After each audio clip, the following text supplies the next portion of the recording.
दिव्या। आज का हमारा टॉपिक है बेरियम।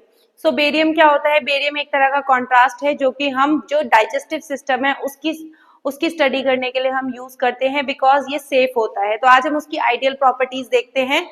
तो जो इसका एटॉमिक नंबर है, जो बेरियम है, बेरियम का एटॉमिक नंबर 56 होता है due to high atomic number. इसका एटॉमिक नंबर बाकी अदर एलिमेंट से ज्यादा है, इसीलिए इसकी जो रेडियो ओपेसिटी है, मतलब रेडिएशन पड़ने पे चमकने की जो क्षमता है वो ज्यादा होती है, इसीलिए ये अच्छा है।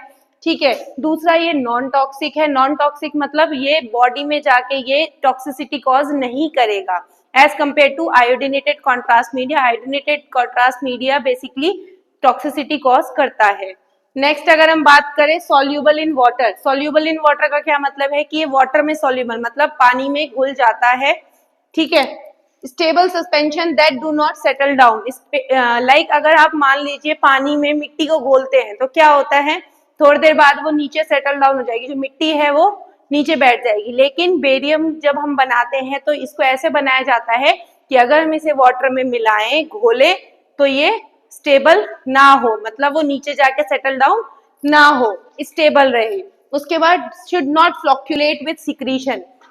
लाइक क्या होता है, जब हम इसको डालेंगे, लेकिन हमने डाइजेस्टिव सिस्टम के लिए किया है, तो डाइजेस्टिव सिस्टम के लिए हम इसे ओरली देंगे। तो जब हम ओरली देंगे तो हमारे जो भी एंजाइम्स है, लाइक आपका माइलेज हो गया या जो भी सिक्रीशंस हो रहे हैं, पेप्सिन हो गई, कोई HCl हो गया, तो जब ये बॉडी के सिक्रीशन के साथ मिले तो फ्लॉक्यूलेट ना करे। फ्लॉक्यूलेट मतलब ये गांठ ना बना दे, तो इसीलिए ऐसा होना चाहिए कि गांठ ना बनाए।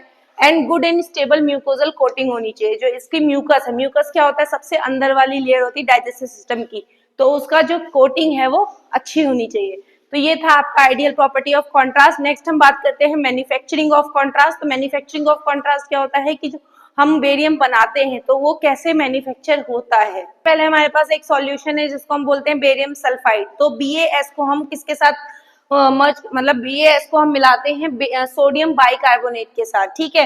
तो जब हमारा BaS मतलब जो बेरियम सल्फाइड था उसको हमने सोडियम बाइकार्बोनेट के साथ मिक्स किया, तो हमारे पास एक बाय प्रोडक्ट आया जिसको हम बोल रहे हैं barium carbonate, that is BaCO3। उसके बाद क्या होता है, मैन्युफैक्चरिंग कंपनीज में उस BaCO3 को मिलाया जाता है सल्फ्यूरिक एसिड के साथ, मतलब H2SO4 के साथ, तो हमारे पास आता है BaSO4। तो इस तरीके से जो हमारी मैन्युफैक्चरिंग कंपनी है बेरियम सल्फेट को बनाती है, और उसके बाद इसमें कुछ और केमिकल्स डाले जाते हैं, कुछ और सॉल्ट्स डाले जाते हैं for the preservation, anti foaming agent, ताकि फ्लॉक्यूलेट ना हो। हमने जितनी भी प्रॉपर्टीज पढ़ी तो उन प्रॉपर्टीज के लिए इसमें और भी चीजें मिलाई जाती है। लाइक कोई भी दवाई होती है तो उसमें सॉल्ट्स होते हैं, सेम वैसे ही बेरियम में भी कुछ अलग अलग सॉल्ट्स पाए जाते हैं। तो हम उन सॉल्ट्स के बारे में देखते हैं।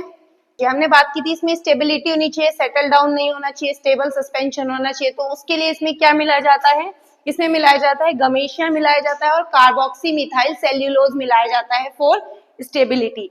नेक्स्ट, अगर मैं बात करूं कि फ्लॉक्यूलेट होता है, मतलब फ्लॉक्यूलेशन होती है। फ्लॉक्यूलेट मतलब सिक्रीशन के साथ जाके वो गांठ ना बने, उसके लिए इसमें क्या मिलाया जाता है, एंटासिड मिलाया जाता है। नेक्स्ट, अगर मैं बात करूं कि फंगल ग्रोथ ना हो, उसके लिए इसमें सोडियम मेटाबाइसल्फाइड मिलाया जाता है। And last, anti foaming agents मिलाए जाते हैं। एंटी फोमिंग एजेंट मतलब ये झाग ना बनाए, फॉर्म ना बनाए, उसके लिए इसमें मिलाया जाता है सिमिथिकॉन। कॉन्ट्रास्ट मीडिया के कॉन्ट्रा इंडिकेशन की बात करें तो कॉन्ट्रा इंडिकेशन मतलब कब हम यूज नहीं करेंगे, तो प्रेगनेंसी के केस में यूज नहीं करेंगे, या फिर अगर किसी को परफोरेशन है, लाइक लीकेज है आपका ईसोफेगस से GI सिस्टम में लीकेज है, तो भी हम नहीं करेंगे। या फिर आपका फिस्टुला है, जो GI ट्रैक है उसका फिस्टुला मतलब एबनॉर्मल ओपनिंग है, लाइक ट्रैकिया एंड ईसोफेगस के बीच में एबनॉर्मल ओपनिंग है, तो भी हम नहीं करेंगे। If you like my video then like share subscribe.